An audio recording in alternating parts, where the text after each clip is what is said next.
Good morning प्यारे विद्यार्थियों। गणित कक्षा 10 के अध्याय 4 में प्रश्नावली 4.1 के आज दूसरा पार्ट में हम प्रश्न नंबर 2 से शुरुआत करेंगे। इससे पहले हम जो प्रश्न नंबर 1 पढ़े थे द्विघात समीकरण का, उसमें हम जान लेते हैं कि द्विघात समीकरण का व्यापक रूप क्या होता है। द्विघात समीकरण का व्यापक रूप क्या होता है? ax² धन bx धन c बराबर 0, जिसमें हमने कल क्या बताया था कि x² का गुणांक a है और x का गुणांक a है और c क्या है? अचर पद है। c क्या था? अचर पद है। तो कोई समीकरण द्विघात समीकरण कब कहलाया था? जब x का जो मान था वो कर्णीगत नहीं था। x का मान कर्णी में नहीं होना चाहिए। x की अधिकतम घात कितनी होनी चाहिए? 2 होनी चाहिए। और ये देखिए, इसमें खास बात क्या है, ये जो द्विघात समीकरण है वो एक चर में है। क्या है? एक चर में। द्विघात समीकरण क्या है? एक चर में, या तो x के रूप में, या तो y के रूप में, या तो z के रूप में। यानी जो द्विघात समीकरण होगा वो एक चर में द्विघात समीकरण होगा। तो हमें किसी भी तरीके से, जैसे आयत का क्षेत्रफल दिया हो, वर्ग का क्षेत्रफल दिया हो, संख्याओं के वर्गों की बात करें तो समझ जाएंगे कि वो प्रश्न क्या है? द्विघात समीकरण से संबंधित है। जैसे दो क्रमागत धन पूर्णांकों के वर्गों का योगफल कह दे। जैसे प्रश्नावली 4.1 में अगर आपके पास किताब है तो आप दूसरा प्रश्न को पढ़ेंगे, जैसा कि हमने दूसरा प्रश्न यहाँ पर लिखा भी है। और दूसरे का दूसरा प्रश्न है दो क्रमागत धनात्मक पूर्णांकों का गुणनफल। तो जो गुणनफल और वर्ग वाले जो प्रश्न होंगे वो अधिकतर द्विघात समीकरण से ही लगते हैं। आइए देखते हैं कि किस तरह से हम द्विघात समीकरण बनाएंगे। तो सभी बच्चे जुड़ जाएं और डेली आपकी क्लास जो है 4 बजे चलेगी और 4 बजे आपको ये वीडियो देखने को डेली मिलता रहेगा। तो एक आयताकार भूखंड का क्षेत्रफल 528 मीटर स्क्वायर है। क्षेत्र की लंबाई चौड़ाई के 2 गुने से अधिक है। तो हम किसी एक को मानेंगे और दिए गए रिलेशन से दूसरा जो मान प्राप्त होगा वो भी x के रूप में ही बना लेंगे। तो इसमें भूखंड की लंबाई और चौड़ाई ज्ञात करनी है। तो मान लेते हैं, माना भूखंड की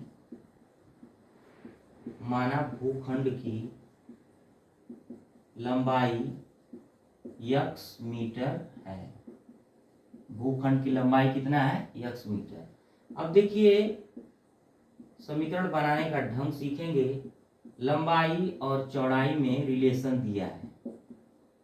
लंबाई और चौड़ाई में रिलेशन दिया है। कहा है कि क्षेत्र की जो लंबाई है, क्षेत्र की लंबाई चौड़ाई के 2 गुने से, यानी चौड़ाई का हम 2 गुना कर दें तो जो क्षेत्र की लंबाई है वो चौड़ाई के 2 गुने से एक अधिक है। क्षेत्र की जो लंबाई है वो चौड़ाई के 2 गुने से ये क्या है? एक अधिक है।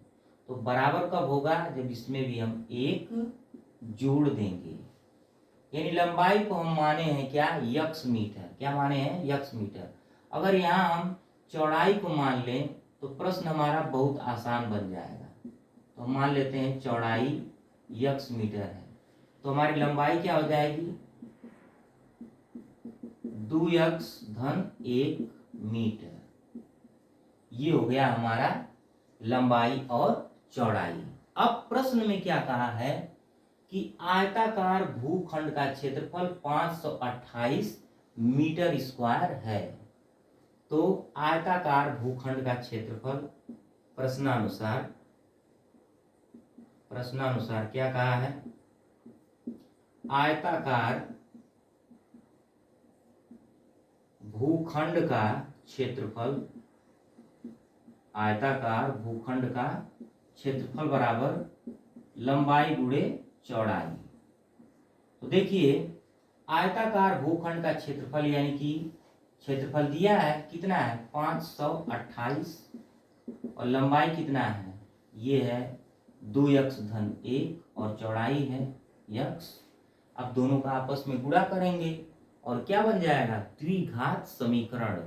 तो गुणा करते हैं हो जाएगा 2x² x और बराबर 528। तो 2x² x माइनस 528 बराबर 0। अब देखिए अब इसका गुणनखंड करना होगा। गुणनखंड करने के लिए क्या करते हैं पहले पद और अंतिम पद का गुणा करते हैं। तो पहला पद है 2x², अंतिम पद है 528।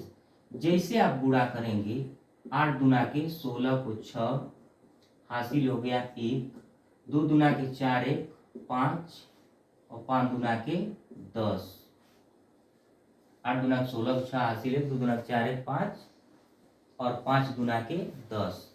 अब देखिए 1056 आया है, इसका हम गुणनखंड अगर कर दें 2 5 10, 2 दूना के 4, 2 8 16, 2 दूना के 4, 2 6 12, 2 चौको 8, 2 एकम 2, 2 3 6 और 2 दूना के 4, 2 छक्का 12 और 2 छक्का 12, 2 तिया 6, 2 तिया 6। अब देखिए ये 3 से कट जाएगा 11 बार में, 2 दूनी 4 दूनी 8 दूनी 16 और फिर 3 दूना के 6, 2 दूनी 4 दूनी 8 दूनी 16 दूनी 32। देखिए 32 और 11 तिया 33। 32 और 33 का अगर आप गुणा करेंगे तो 1056 आ जाएगा।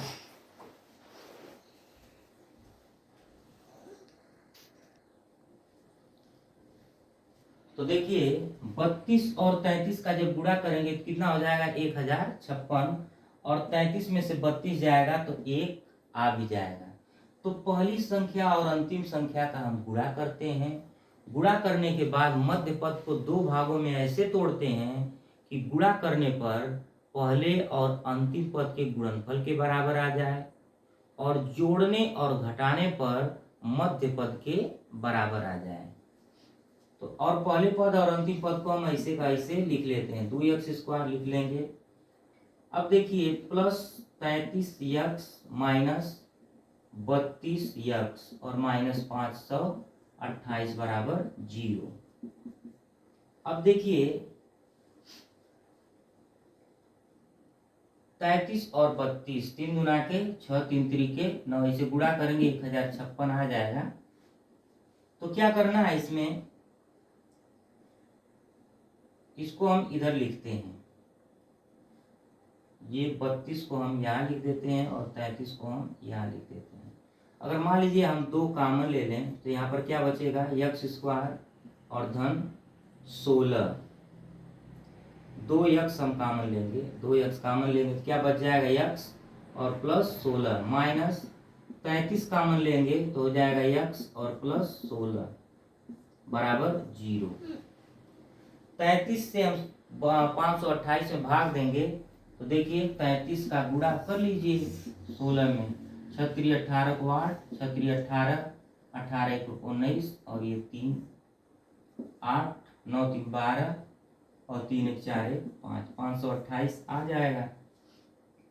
अब देखिए यहाँ पर क्या हो जाएगा x धन 16 एक कोष्टक में और 2x माइनस 33 एक कोष्टक में बराबर 0। अब यहाँ से जो है x के कितने मान मिल जाएंगे, x बराबर 1 हो जाएगा -16 और 1 हो जाएगा 33/2।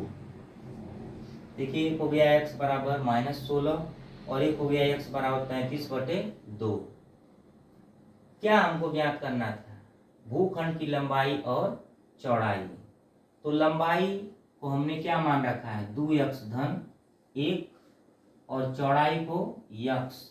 तो चौड़ाई पॉजिटिव मानेंगे 33/2 और लंबाई क्या हो जाएगा 2 गुणे 33/2 धन 1, 2 से 2 कट जाएगा, 33 1 हो जाएगा 34 मीटर। इस तरह से जो चौड़ाई है वो कितना आ गया 33/2 मीटर, और जो लंबाई है वो कितना हो गया 34 मीटर।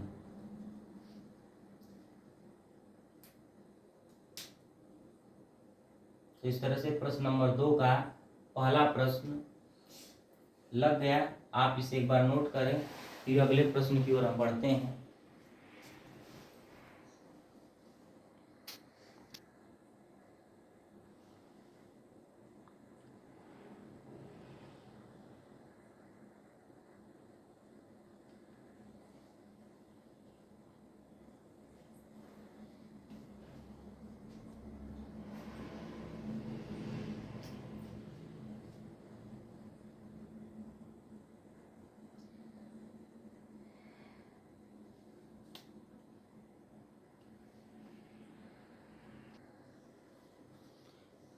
आइए अब बढ़ते हैं दूसरे प्रश्न की ओर। जो पहला प्रश्न था उसमें हमें केवल और केवल क्या करना था, द्विघात समीकरण बनाना था। पहले प्रश्न में हमें क्या करना है, द्विघात समीकरण। जैसा कि हमारा ये टाइटल देखिए, निम्न स्थितियों को द्विघात समीकरण के रूप में निरूपित कीजिए। इसे पूरा सरल नहीं करना है, ये तो हमने आपको गुणनखंड के बारे में भी बतला दिया।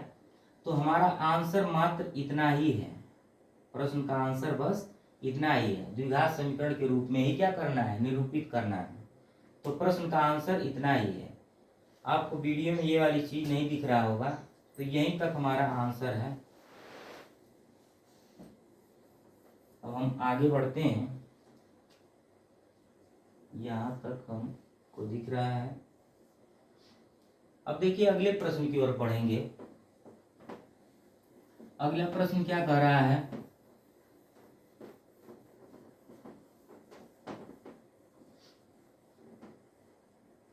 अगला प्रश्न है कि दो क्रमागत धनात्मक पूर्णांकों का गुणनफल 306 है। दो क्रमागत धनात्मक पूर्णांकों का गुणनफल क्या है, 306 है। हमें पूर्णांकों को ज्ञात करना है। तो देखिए ध्यान देने वाली बात यह है, क्रमागत शब्द का मतलब क्या होता है, क्रम से आने वाला। क्रमागत का मतलब क्या होता है, क्रम से आने वाला। तो मान लेंगे कोई भी क्रमागत धनात्मक पूर्णांक हो सकता है, x+1 या x+2, x+3, x+50, x+51, ये सब क्या है, क्रम से आने वाले हैं। तो जितना बड़ा मानेंगे उतना बड़ा हमको कैलकुलेशन करना पड़ेगा, और जितना छोटा मानेंगे उतना ही छोटा कैलकुलेशन करना पड़ेगा, और सवाल आसानी से लग जाएगा। इसलिए हम छोटे क्रमागत धनात्मक पूर्णांकों को मानते हैं। तो माना वे क्रमागत धनात्मक पूर्णांक क्रमशः x तथा x+1 हैं। क्या करना है, हमें केवल और केवल द्विघात समीकरण बनाना है। तो प्रश्नानुसार क्या कहा है, देखिए क्रमागत धनात्मक पूर्णांकों का गुणनफल, क्रमागत धनात्मक पूर्णांकों का गुणनफल बराबर 306। क्रमागत धनात्मक पूर्णांकों का गुणनफल क्या है, 306 है। यानी x+1 बराबर 306। अब x² धन x बराबर 306, तो x² धन x माइनस 306 बराबर 0। ये हमारा आंसर हो गया। ये क्या हो गया, आंसर हो गया। अब इसे नोट करें।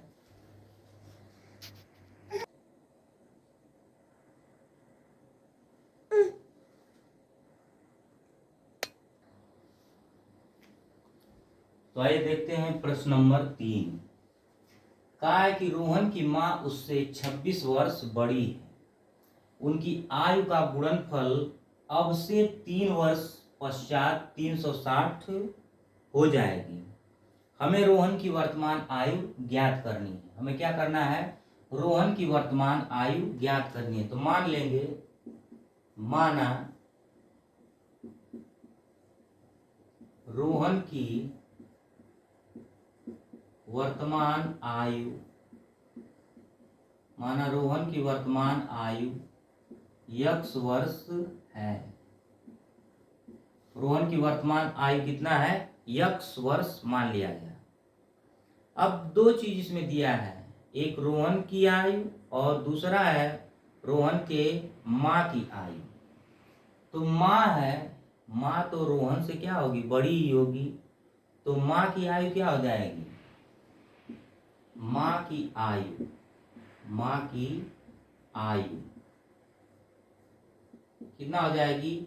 रोहन की माँ उससे 26 वर्ष बड़ी है, तो रोहन की आयु है x वर्ष और 26 वर्ष बड़ी है, यानी x प्लस क्या हो जाएगा? 26 वर्ष। ये हो गया माँ की आयु। फिर कहा है कि उनकी आयु का गुणनफल अब से 3 वर्ष बाद। तो 3 वर्ष बाद हम दोनों की आयु निकालेंगे। 3 वर्ष बाद रोहन की आयु, 3 वर्ष बाद रोहन की आयु क्या हो जाएगी? बराबर x प्लस 3 वर्ष। और 3 वर्ष बाद उसके माँ की आयु कहेगा, तो 3 वर्ष बाद माँ की आयु बराबर क्या हो जाएगा? x प्लस 26 प्लस 3, यानी कि x प्लस 29 वर्ष। अब प्रश्नानुसार क्या कहा है इसमें, ध्यान दीजिए। प्रश्नानुसार क्या कहा है? कहा है कि उनकी आयु का गुणनफल अब से 3 वर्ष बाद कितना हो जा रहा है? 360।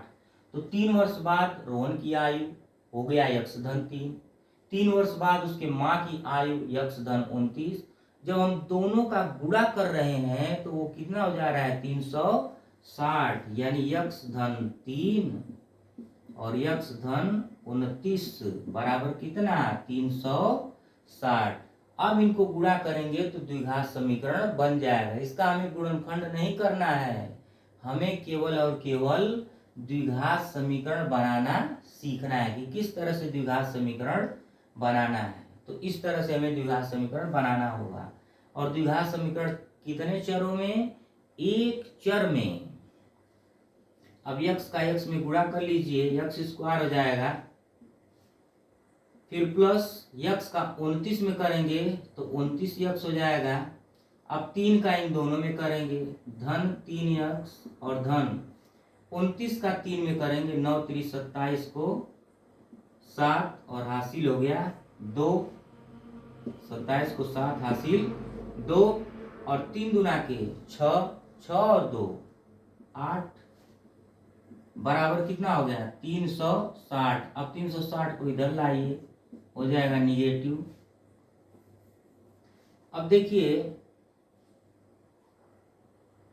x स्क्वायर प्लस 29 और 3 कितना हो जाएगा? 32 और माइनस, ये प्लस है और ये माइनस है।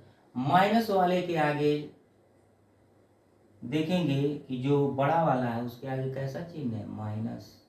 बड़े वाले के आगे कैसा चिन्ह है? माइनस। और एक प्लस है।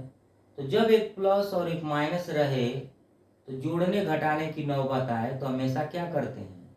घटाते हैं। हमेशा क्या करेंगे? घटाएंगे। जब एक माइनस रहे, एक प्लस रहे और जोड़ने घटाने को कहा जाए तो हमेशा क्या करेंगे? घटाएंगे। और बड़े वाले में से छोटे वाले को घटाते हैं और चिन्ह हमेशा बड़े वाले का ही लगाते हैं। 10 में से 7 जाएगा 3 और 15 में से 8 जाएगा 8 7 15, तो 15 में से 8 जाएगा 7। अब ये हो जाएगा 273।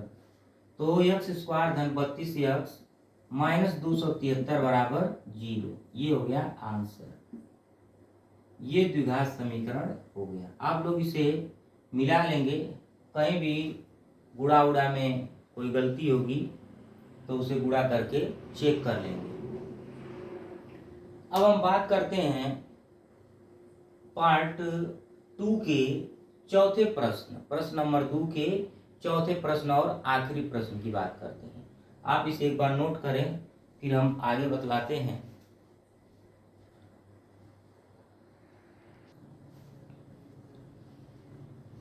अब देखिए प्रश्न नंबर जो 4 है, इसको हमें सरल करना है। यह दूरी, चाल और समय पर आधारित प्रश्न है। तो हमको जानना होगा कि चाल बराबर क्या होता है, दूरी बटे समय। चाल बराबर क्या होता है, दूरी बटे समय। चाल बराबर दूरी बटे समय। तो समय बराबर क्या हो जाएगा, दूरी बटे चाल।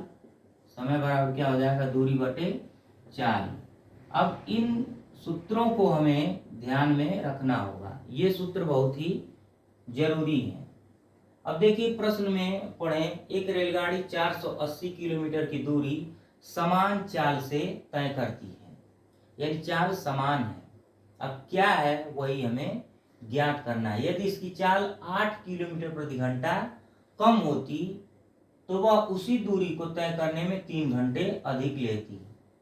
हमें रेलगाड़ी की चाल ज्ञात करनी है। तो मान लेते हैं, माना रेलगाड़ी की चाल x किलोमीटर प्रति घंटा है। माना रेलगाड़ी की चाल कितना है, x किलोमीटर प्रति घंटा है। अब देखिए x 480 किलोमीटर की दूरी तय करने में लगा समय ज्ञात करेंगे। लगा समय t1 बराबर ज्ञात करेंगे। समय बराबर दूरी बटे चाल। तो 480 बटे चाल कितना है, x है। अब देखिए कहा है कि यदि इसकी चाल 8 किलोमीटर प्रति घंटा कम होती, पहले चाल कितनी थी, x 8 किलोमीटर कम का मतलब x में से 8 को कम कर देना है, घटा देना है।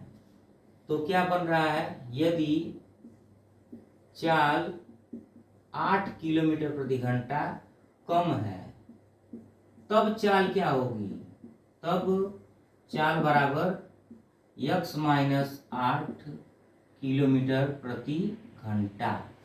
ठीक, और दूरी वही है 480 किलोमीटर की दूरी, 480 किलोमीटर की दूरी। तब 480 किलोमीटर की दूरी तय करने में लगा समय। तो देखिए इस प्रकार के प्रश्नों को लगाने के लिए हम समय, दूरी और चाल किसी एक में जो है हम इक्वेशन बना लेते हैं। तो यहाँ पर रिलेशन समय का दिया है, इसलिए हम समय को ज्ञात करके एक उचित रिलेशन बनाने का प्रयास कर रहे हैं। तो समय t1 बराबर, अब यहाँ t2 हो जाएगा ना, तो t2 बराबर 480 बटे क्या, x माइनस 8 घंटा। ये भी घंटा और ये भी घंटा।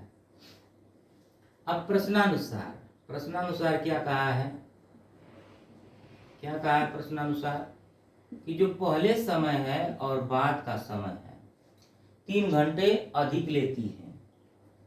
देखिए 480 किलोमीटर की दूरी समान चाल से तय करती है। यदि इसकी चाल 8 किलोमीटर प्रति घंटा कम होती, चाल जब कम हो रहा है यानी चाल कम होने में जो समय लग रहा है वो अधिक, तो जब चाल कम होगी तो समय क्या होगा, ज्यादा ही लगेगा। यानी इसको समय जो है कम लग रहा है और इसको समय जो है ज्यादा लग रहा है। तो यहाँ पर हम क्या करेंगे, +3 कर देंगे। क्या कर देंगे, +3। अब ध्यान देने वाली बात है कि +3 इधर करेंगे कि इधर करेंगे। तो देखिए दूसरा वाला जो समय है जो t2 वो आया है 480 बटे x माइनस 8। इसमें चाल क्या हो गई, कम। तो जब चाल कम होगी तो टाइम क्या होगा, ज्यादा लगेगा। यानी t2 को t1 से ज्यादा समय लग रहा है, इसको इससे 3 घंटा अधिक लग रहा है। तो बराबर कब होगा, जब हम इसमें 3 जोड़ देंगे या इसमें से हम 3 को क्या करेंगे, घटा देंगे। तो हम क्या कर रहे हैं, इधर 3 जोड़ दे रहे हैं। ठीक, अब देखिए T1 का मान कितना है, 480/x और +3 बराबर ये 480/x -8। ठीक, अब देखिए ये 480/x -8 बराबर -3। अब इसको हम सरल करेंगे तो क्या हो जाएगा, 480 को अगर हम कॉमन ले लें तो बच जाएगा 1/x -8 बराबर -3। अब देखिए इसका इधर गुणा कर दें x -8 और ये -x और बटे x -8 और ये हो जाएगा -3/480। ये देखिए प्लस x से -x हो जाएगा कैंसिल। ठीक है, अब -8 बटे कितना हो गया, x² -8x और -3 से हम इसको चाहेंगे तो कट कर देंगे। 3 एकम 3 और 3 छका 18, 16 32 और 3 48, तो -1 बटे क्या हो गया, 160। अब देखिए माइनस माइनस क्या हो जाएगा, प्लस। अब इसका इधर गुणा कर देंगे तो x² -8x और बराबर क्या हो जाएगा, ये 0, 8 छका 48 और 8 कम 8 4 12, 16 बटे 128। तो x² -8x -1280 बराबर 0। इस तरह से ये हमारा आंसर हो गया। अब इसे नोट करें।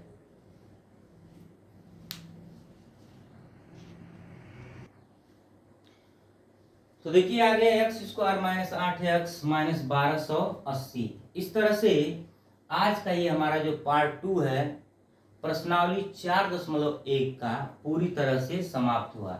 हम क्या पढ़ रहे थे, द्विघात समीकरण। द्विघात समीकरण। इस पार्ट में हमने पढ़ा है कि किस तरह से द्विघात समीकरण बनाना है। द्विघात समीकरण बनाने के लिए जो प्रश्न दिया रहेगा उसे हमें बहुत ही सावधानी पूर्वक पढ़ना होगा और ध्यान देना होगा कि किसमें कितना वृद्धि हो रही है, कितना कमी हो रही है, किसमें गुणा करना है, ठीक, कब क्या मानना है, इन सब बातों का बहुत विशेष रूप से ध्यान देना होगा। मिलते हैं अगले पार्ट में, तब तक के लिए goodbye and take care. आप लोग इस वीडियो को ज़्यादा से ज़्यादा शेयर करें, देखें और अच्छे से इसको अभ्यास करें, क्योंकि गणित अभ्यास का विषय है। जितना ज़्यादा अभ्यास करेंगे उतना ही आपकी गणित सुधरती जाएगी। मिलते हैं अगले पार्ट में, तब तक के लिए धन्यवाद।